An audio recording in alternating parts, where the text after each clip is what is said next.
Hi, it's Ryan Deeter here with Realty, and welcome to my 2024 market forecast. In this video, we're going to look back on 23 in the real estate market here in Columbus, Ohio, to help us understand what I think is going to happen here in 24. So, if you're thinking about making a move, buying real estate, or even selling real estate, whatever it may look like, or you just want to stay informed on what's going on in the real estate market, this is the video for you. So let's jump into it. All right, here we are with the 2024 market forecast for the Columbus, Ohio real estate market. Thanks for joining. I'm obviously with Key Realty, but I'm also have a team here of realtors that we help people buy, sell, and invest in real estate right here in Columbus, Ohio. So just a selfish plug here. If you're looking to do any of those, I'd be happy to help. Our team of experts would be happy to help you as well. All right, let's dive into it. Maybe.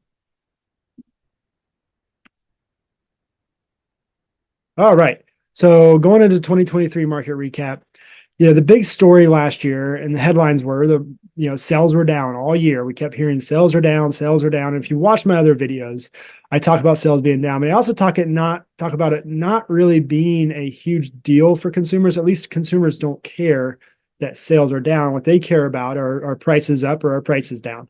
And so, but because that kind of just a sign that what's going on in the market is sales are down because there's less inventory and there's also less buyers. We saw buyer demand really fall off a cliff since the pandemic in 2020, 21 with interest rates climbing. But at the same time, we also saw supply fall down because of interest rates and sellers, homeowners who would be potential sellers deciding to stay in their home longer because they have such a low interest rate and low payments, and to trade their interest rate to buy another house and to move up was a little more difficult than it has been in the past several years. And so we saw less inventory and therefore less sales happening. And with that, we did still see, even though I mentioned that demand dropped or even fell off a cliff, when you have such high demand like we've had the last few years, we've had a ton of demand when it comes to houses here in Columbus, Ohio. And the real estate market is solely driven by supply and demand. Those two things in really any market, but especially in the real estate market where, does demand outweigh supply and vice versa? That's going to indicate whether we have a seller's or buyer's market. And since really 2020 on, there has been such a high demand that every house, I've seen houses have 30 offers on it. And so even if you lose 90 to 80% of that demand, you still may have two people per house. And so, and top of that, we had less houses available in the last few years. So with that said, that's why we're seeing kind of lower sales. And that's why the market has been somewhat, flat for the most part. And also it's been very, very local, not just Columbus local, but it's been Columbus neighborhood to neighborhood local. And so that's what, we've really seen this last year. So we saw less demand, obviously, the bidding wars really started, slowing down. We saw less competition in certain areas. Now, good homes are still selling very quick. And, for close to list price, the market's showing that it's almost, 97.5% of homes got list price or more, but higher interest rates not only priced some buyers out of the market, they also made it harder for, move up buyers again. And so that's really the story of the market last year. But we still saw, suburbs and good school districts really have a really, solid year. In fact, we saw some of the suburbs in Columbus have some of the best real estate trends in the country. If you saw, Gahanna was named one of the top zip codes in the country by Realtor.com. Hilliard really knocked it out of the park when it comes to appreciation. We saw double-digit appreciation in some areas, and we actually saw some depreciation in other areas, and making it very kind of location to location within Columbus region, even as well, making it more important than ever to have somebody that understands the nuances of neighborhoods more than ever. The last few years, you kind of could have bought anywhere and expected some growth for the most part, and kind of just, rolled the dice and said, hey, where do I want to buy? Obviously some places were less. You still saw some appreciation though. And now we're starting to see, okay, it really matters, and the trends really matter of what's going on. And we are starting to see inventory rise last year in 23. So we saw inventory was up 14%. Now, again, that's very similar to, the appreciation growth. Appreciation growth is up in some areas, and just like inventory is up in other areas, some areas. As a whole, it's up in Columbus, but some areas actually have less inventory.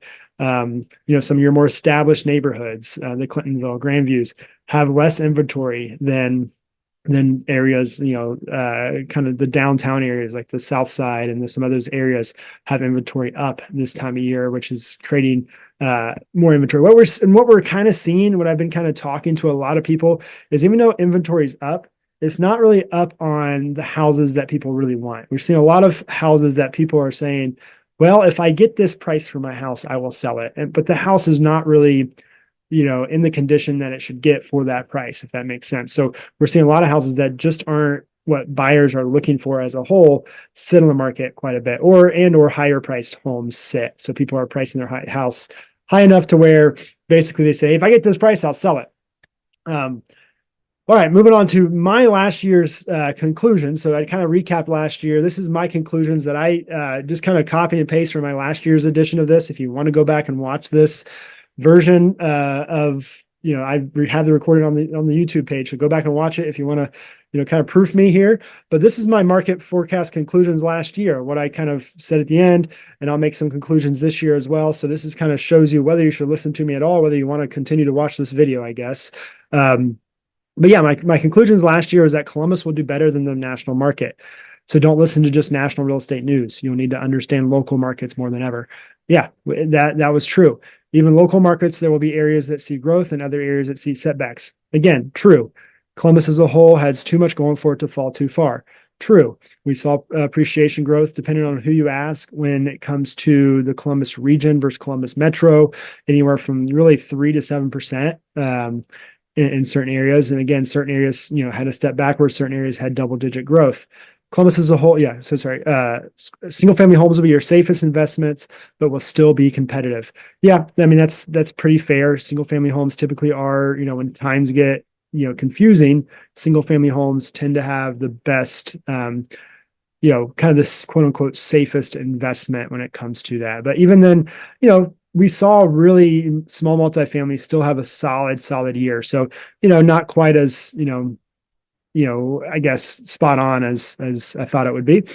Buyers and sellers will find more ways to get creative with financing. This one's interesting. I didn't see really a whole lot of seller financing getting creative with it. I didn't see a whole lot of, when times get tough and the interest rates are high, we see a lot of times sellers will hold on to notes and be the lender to the buyers. We didn't really see that take, precedent here, but what we did see is banks get creative. We saw a lot of buy downs, a lot of ARM products happen and be advertised by banks. And a lot of people, it made sense for them to take a 5-1 ARM on a higher interest rate, just, to save 1-2% on interest and plan on refinancing in 5 years when they hope interest rates come down. So, even though we didn't see sellers do it, we did see banks do it. So, more opportunities for those willing to work and be creative.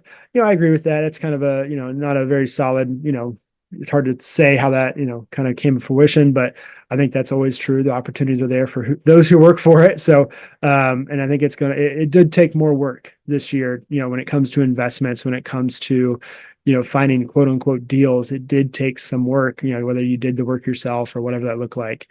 So we'll count that one. Slower but steady growth in small multifamily and single family growth around 5 to 7% in 2000. So yeah, it's really kind of spot on that. I think, it depends who you ask. I think this, the Columbus region as a whole, there's one, data point that said it was around 7%, and other ones that said around 4 to 5. So really right in that window.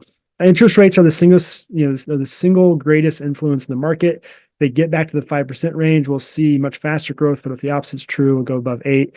Continue to see a slowdown. And so that kind of is what happened. We saw, interest rates really hit right at 8.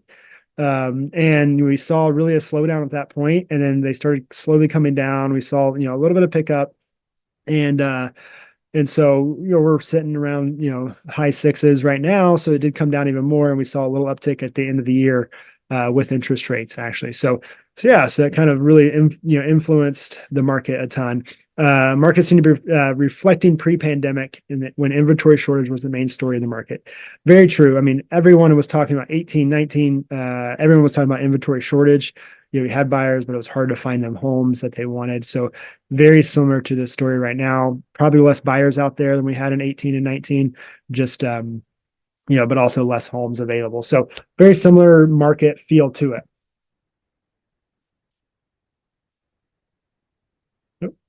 So this is the monthly or the yearly housing price index for the Columbus region. And I just like to show this graph to kind of show what's going on and kind of show what I've been, kind of preaching these last few years is that we've had really two historical moments in the market in the last, I don't have the last, previous, 30 years on here, but if you look at the previous 30 years, that line is very similar up into the steady up and to the right. But these are the two, historical events that happened in the market. We had the greatest depreciation event, the greatest crash in the market in 2008, 2012-ish. And then we had one of the greatest runs in 2020 to 2023, let's say.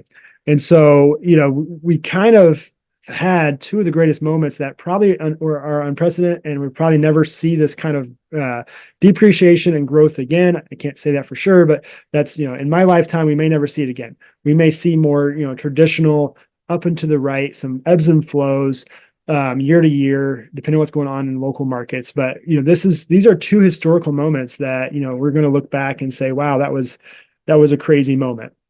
And we saw, anywhere from 15 to 20% appreciation year over year. I think we're going to get back to more of a historical moment or historical growth of that 3 to 7% overall, depending on the year. And that's what the historical, appreciation really has been, around 5. But, obviously what's happened here is that we've shot up in prices.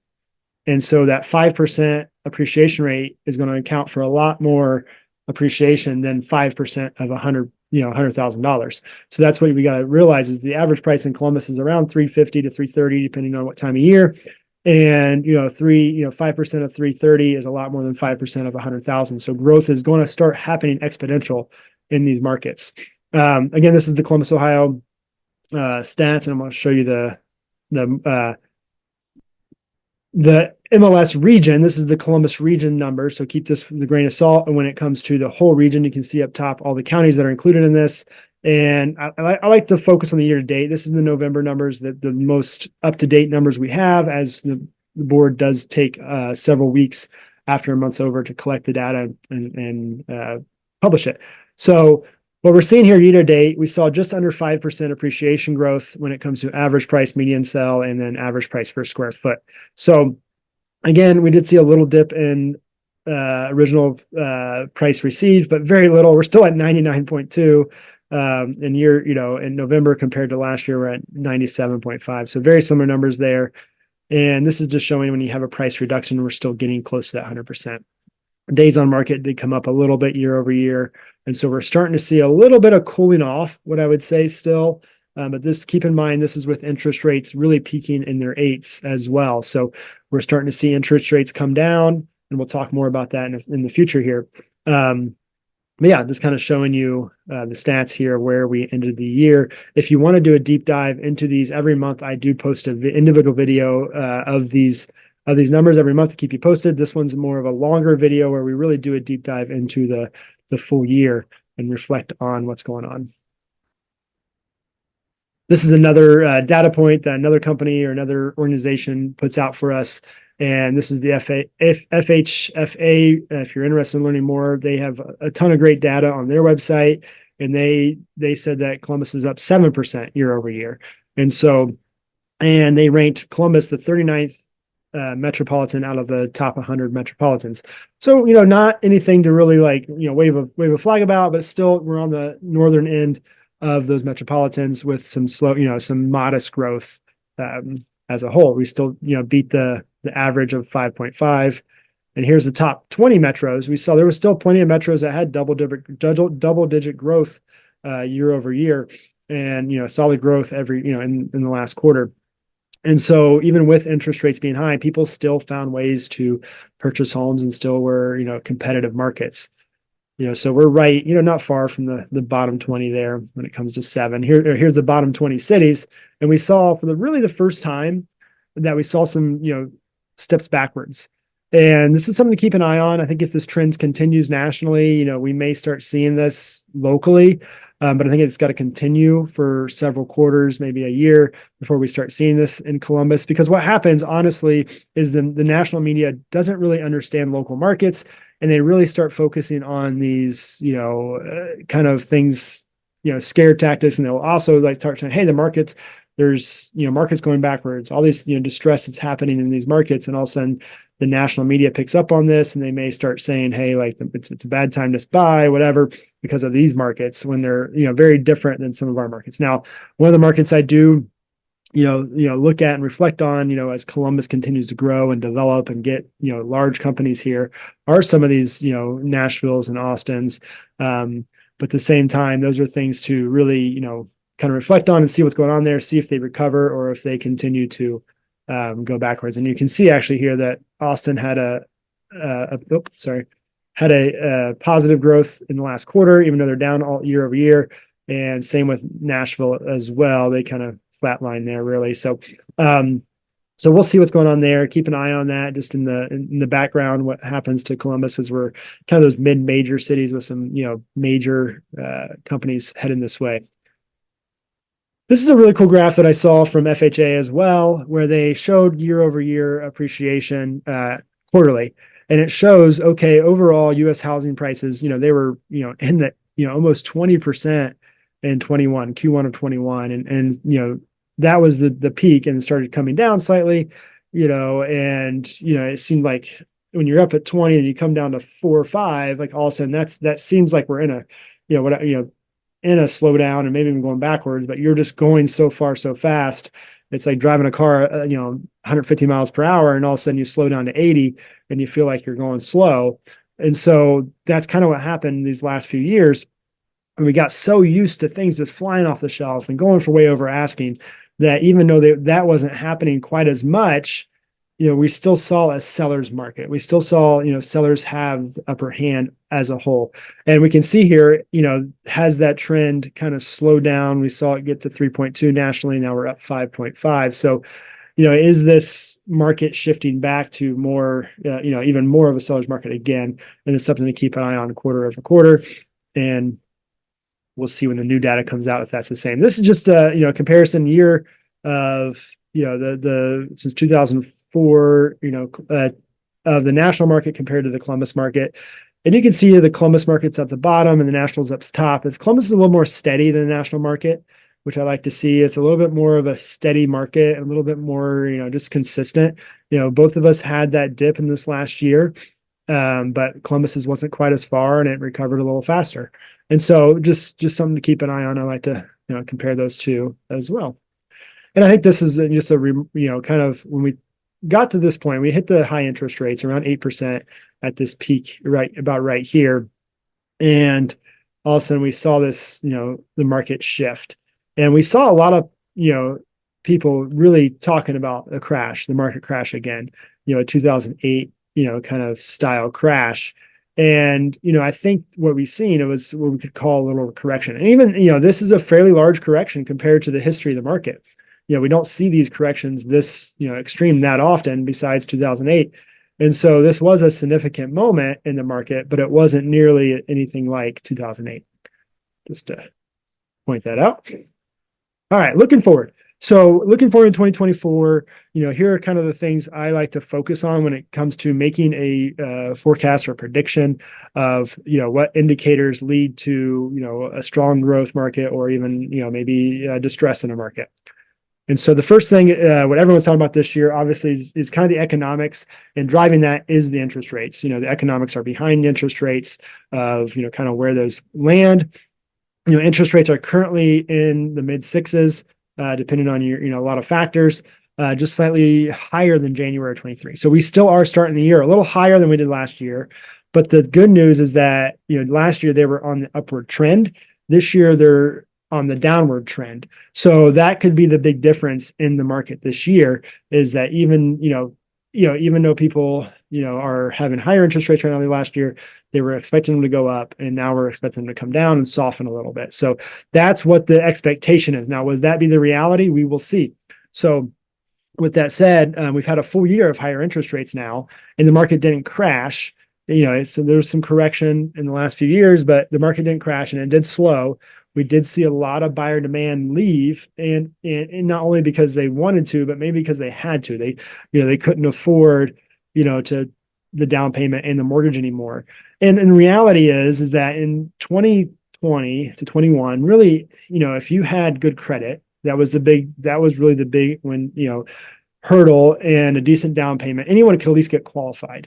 Now, the problem was that, there was so competitive that if you didn't have a lot of cash to make a really competitive offer, or what people were making offers with an appraisal gap language. I don't want to get in the weeds with that, but at the same time, you had to make a really solid offer to actually win the bid and get the house. And so a lot of people that didn't have a lot of cash reserves or a way to make that extra, appraisal gap language, offer, weren't able to get in a house because it was so competitive. And so now all of a sudden the interest rates shot up, and now they are actually not able to qualify for a house anymore based on monthly payments. And so they had to go to the sidelines whether they wanted to or not, whether it's just a choice that they didn't want to pay that much. Personally, it's sticker shock, because when you go from 3% to 8% within 6 months, there's a huge sticker shock there. But now we've seen that there's been a full year of, hey, this is the normal interest rates. This is just the normal rate. And people who, are entering the market fresh aren't looking at 3%. They're not even, they're not, looking at their calculator, being told by a lender that, hey, this is what you qualify at 3%. They're looking at the normal rate. And so that's just the normal understanding what they're coming in at. But there's still a lot of buyer demand did leave. And so with that said, there's talk about, the Fed expectations are to lower interest rates, maybe allowing more buyers to enter the market again.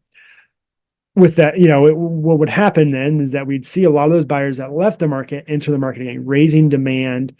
And, we'll talk about supply in a moment, but that, whenever there's a possibility of higher demand, that means prices tend to rise. And so keep that in mind. If rates do come down quite a bit, we'll probably see a little bit more spike in demand and getting people back in the market.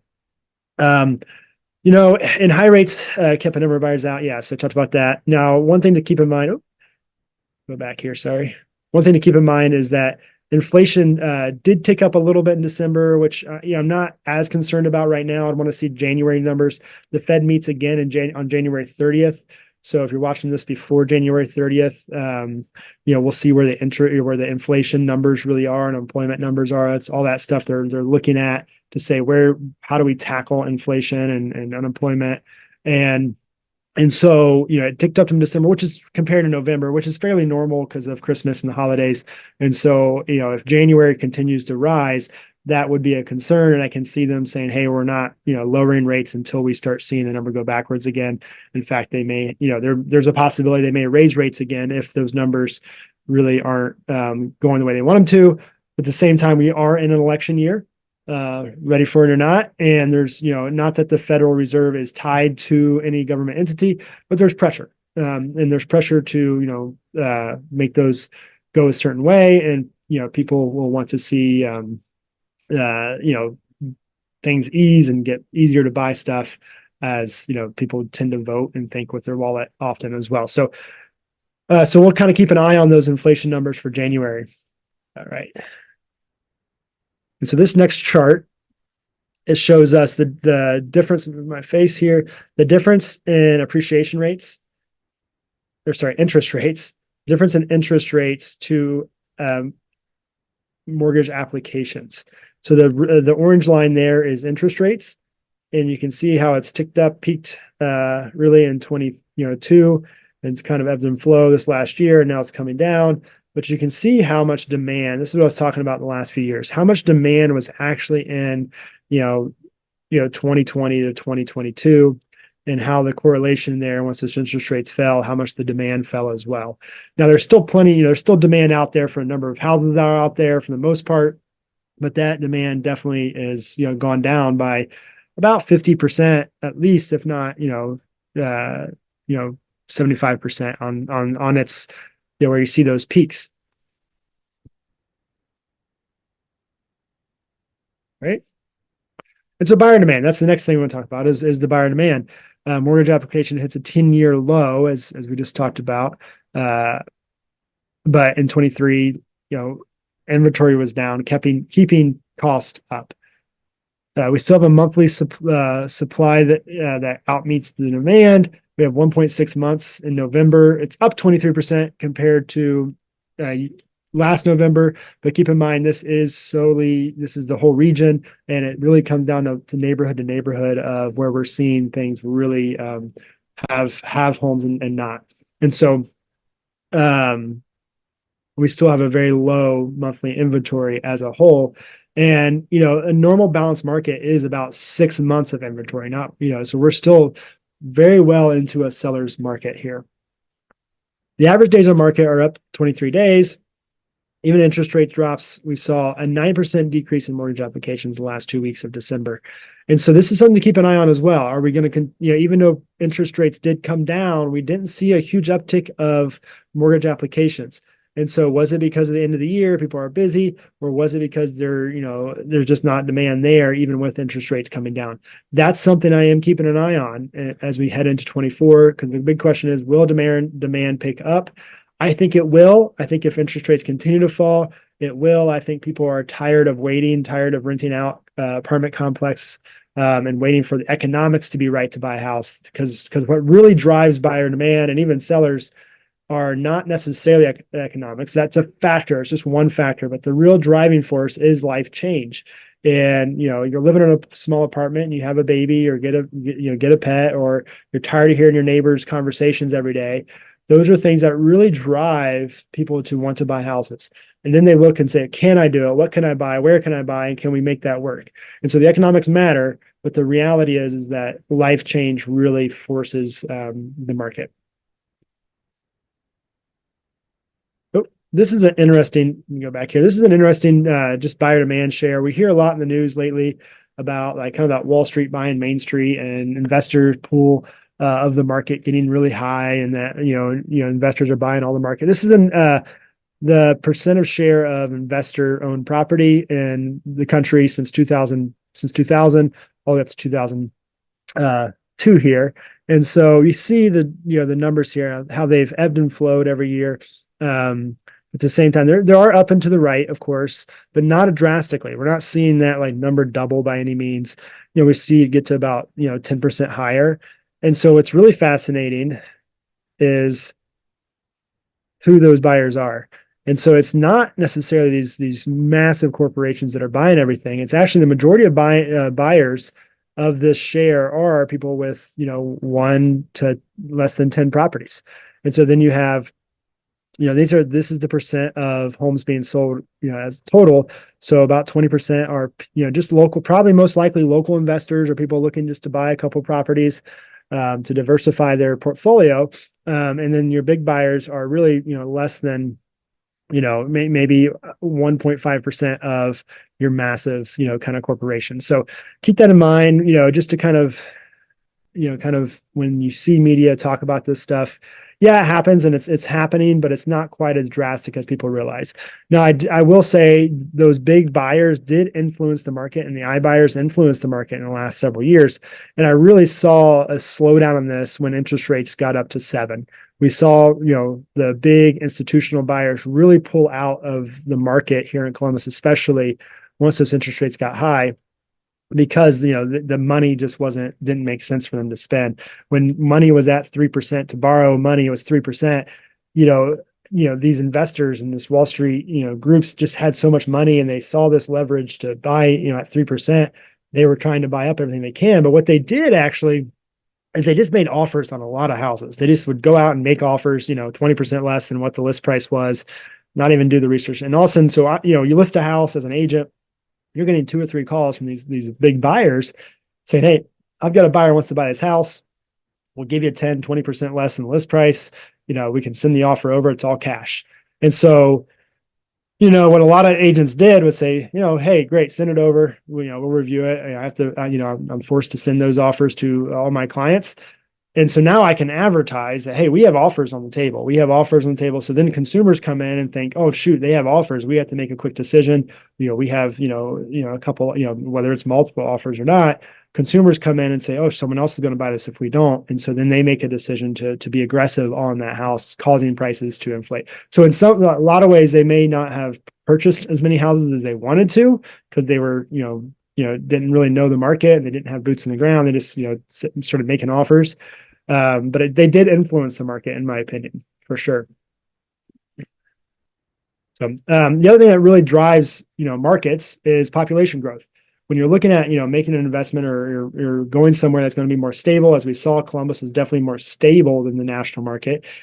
Population growth is a huge driving force of that. Columbus has steadily grown the last, 20 years, and it's continued, and even exponentially growth here in the next few years. So you can see here, according to some data, now Columbus is a little interesting. There's always these different opinions of what Columbus really is, whether we're talking about Columbus Metro with all the, suburbs and regions around it, or we talking about Columbus, metropolitan with just the city itself, but I've heard anywhere that Columbus has a population of, just over 1 million to close to 2 million. So it just depends on who you're really, what you're really referring to here. So, but this is one data, the piece that I saw is, and if, and just a quick note here, a little rabbit trail. If you want any of this information, you want to, go and read the articles or whatever you're, want to dive into anything like this, I'm happy to share my data with you. Please reach out. I'm happy to share the link or where I got that information from.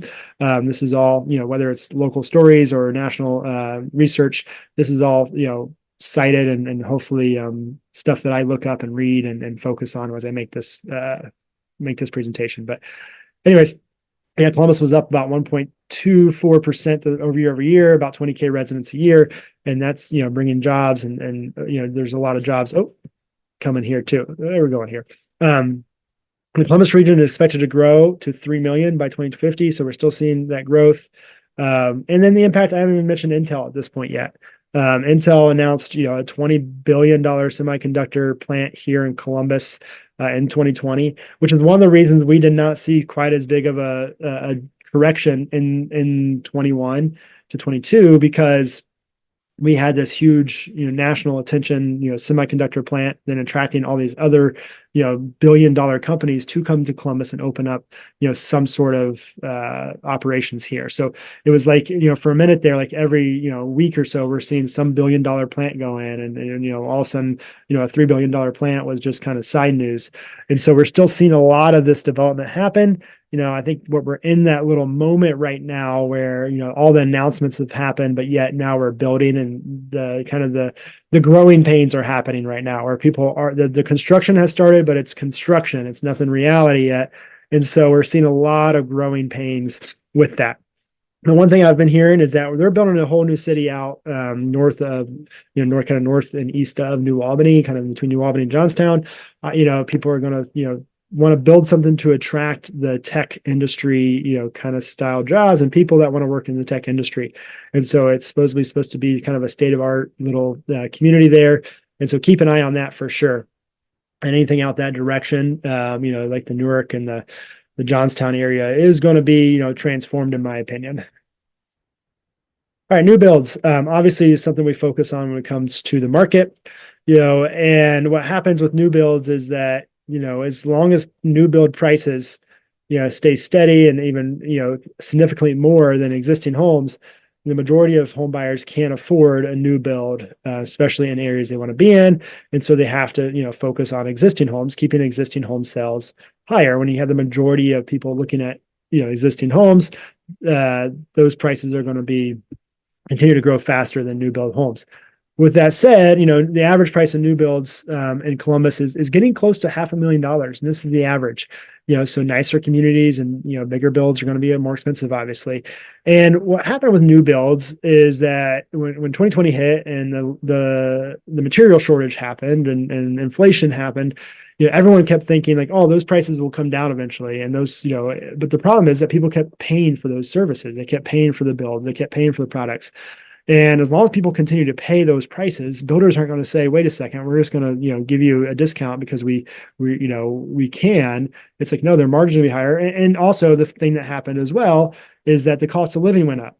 And so now it costs a lot more for labor. And so even though, maybe some materials prices have come down, labor has gone up. So, and that labor price is probably not going to go down either. So we're seeing that those prices have gone up. And just a quick note on inflation itself is that, we don't really want, and talk to economists, you don't want negative inflation, because if you have negative inflation, what happens is that people stop buying everything because they think, well, I'm going to wait to tomorrow where it's cheaper. And you keep thinking that mindset, I'm going to keep waiting. You just stop spending. And then negative inflation builds on negative inflation. And all of a sudden now you have distress and you have people stop doing things and you stop progress. And so we want to slow inflation, not have negative inflation, but, we'll talk about ways to help with that inflation, and really, combat that. But you can see here, the Columbus region has not built fast enough for the population growth. And just for, even if we, didn't have population growth, there's still not enough homes for people in Columbus. And so there's just not a ton of, we saw a little rise, very slightly rise in this next year, but nothing crazy. Single family permits, which is the buildings to come, are only at 0.5% higher. Now, multifamily starts have jumped, and this is where there's really been a push for, multifamily fair house, or affordable housing units to be put up, and there's a lot of incentives for that. So that's why we're, I think, starting to see more of that jump, and that's really kind of become the talk and the one of the main struggles of Columbus is affordable housing. And so that's something that we're going to talk about here in a second too, is, how affordable is Columbus becoming. But yeah, since 2020, the region has added about 1,100 housing units per year. Growth projections show that the region needs to be building 15 to 16 units per year. So we're well below the need when research looks at that. This is the new build chart over the last 50 so years, and you can see the ebbs and flows as well, and you can see where we are here. We're really not, those numbers look a little bleak, when I just talked about, but the Columbus region needs more than this is the national total US. Columbus because there's a lot of cities that aren't growing, but Columbus is one of those cities that are growing. So we need higher than national average. And so we're still right at that kind of midpoint when it comes to houses. And you got to think, population is much higher than it was in 1970, even 1990. So even though the population is much higher, the home growth, new home builds have not, reflected that. All right, new listings and inventory. This is another way to get supply on the market. So, obviously new builds is supply and then new listings are supply.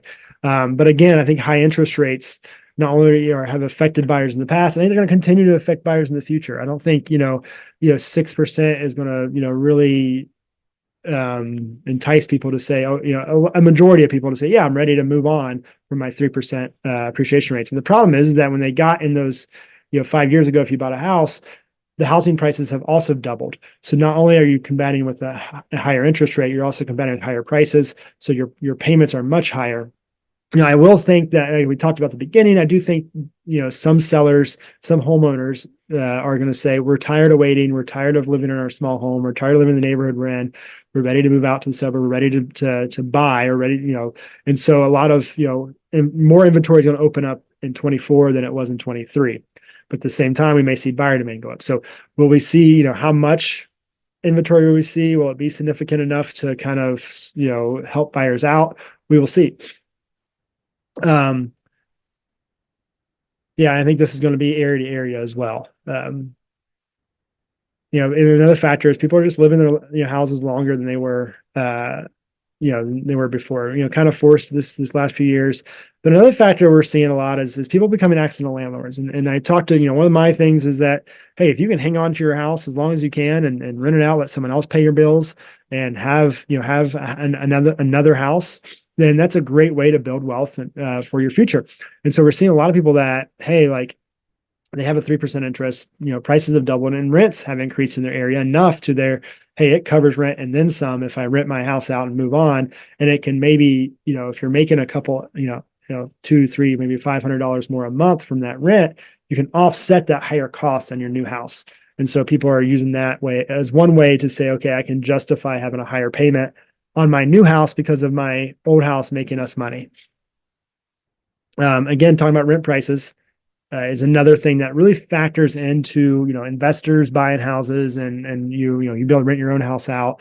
And we did see some flatlining really in Columbus when it comes to rent prices. Prices jumped in 2020 to 21 as well. I mean, I've heard anywhere from 10 to 15 as well.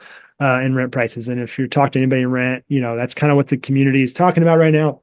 Is rent grew so fast, and home prices have too. But when home prices rise, it's fairly normal to when, houses cost more, the supplies cost more, the labor costs more. It just costs more for landlords and for people in general to hold their houses, to own houses. Therefore, rent will naturally go up. Now we saw the prices start to, cool off, and we saw prices start to steady out, and we saw rent, kind of have a, actually, depending on, what part of Columbus you're in, you may even saw rent go backwards a little bit. I think this is, pretty much a wash. Ohio as a whole saw a little increase. US saw about 1%, as a whole come down a little bit. So that'll be an interesting stat to see. Will rents continue to go down? Will they continue to flatline or go up? It'll be interesting to see. And you can see the cycles of the year. Just all that is yearly cycles of rent and when it's best to get the highest rent. All right, average rent. Oh, let's go back to average rent. Average rent in Columbus is, for a studio, just under $1,000, one bed, 1,100. To 1,200. Two beds is about 13, and you got 3+ beds is getting, so this is 3+, so you're around 2,000, depending on where you're at. And this is what the thing about Columbus, and if you're not familiar with this area, there are a lot of apartment complexes that popped up over the last few years. In a lot of these mid-major cities, this is kind of the norm. We had a lot of these bigger apartment complexes pop up, and to rent an actual house is different than renting from these apartment complexes. The apartment complexes typically are cheaper, and Columbus actually has a lot of apartment complexes, a lot of low end and kind of Section 8 apartment complexes that are going to skew these numbers. But when you're talking about a single family house, these numbers are going to be on the low side. So to rent a house, say in a desirable community, won't look the same as your mortgage payment in that same community. So those are things to consider. But the average house in Columbus is about 330 to 350 again. And that mortgage payment before taxes and insurance is around $22,000 to $25,000 a month.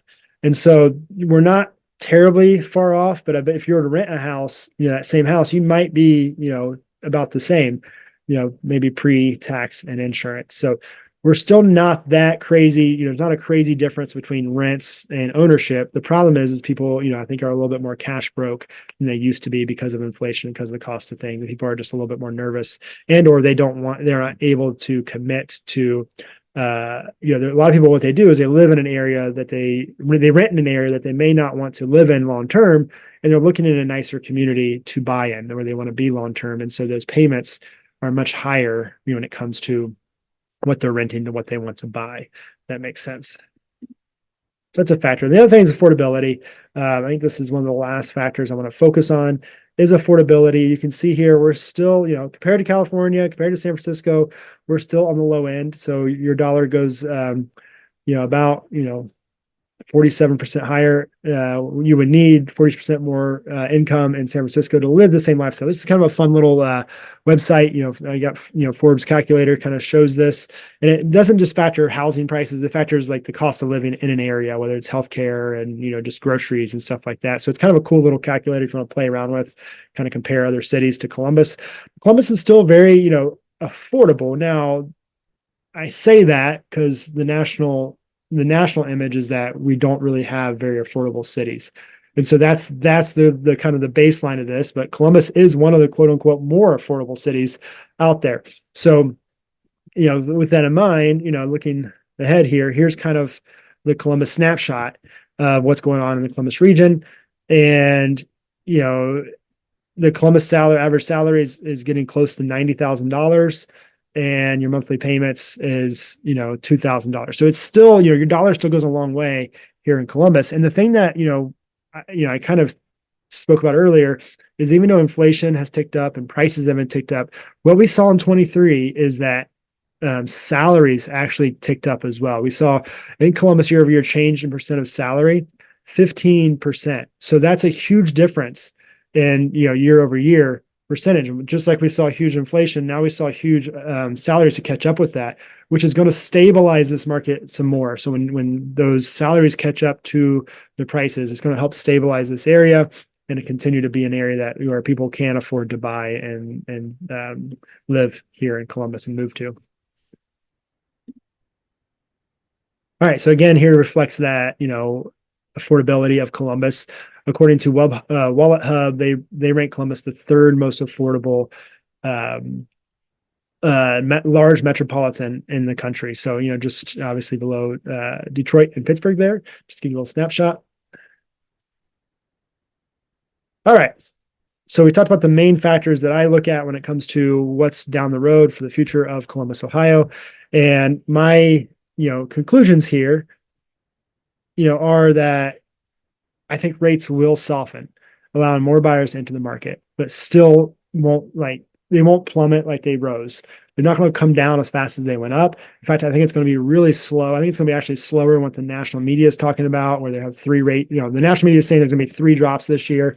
And, I'll be up, I hope there is, honestly, but at the same time, I'd be, it depends on this January numbers, but I wouldn't be surprised if there was one or they flatlined all year, stayed in that 6 range. And so that's kind of where I'm at. Like, I think it's going to flood. I don't think it's going to get below 6 this year. Maybe next year it will, but we'll see. Fundamentals of real estate will be more important than ever. I think this is kind of true. I mean, in 2020, I think everyone was just trying to buy something and just buy. And, fundamentals are going to be more important. And the fundamentals I'm talking about is location, condition, and timing. So obviously location in a community, in a city, is going to be more important than ever in Columbus. What part of Columbus, what areas, see growth. And it's hard to just it's hard to give a national or just a local, even like blanket statement about a market right now. I think that's going to continue to be the case.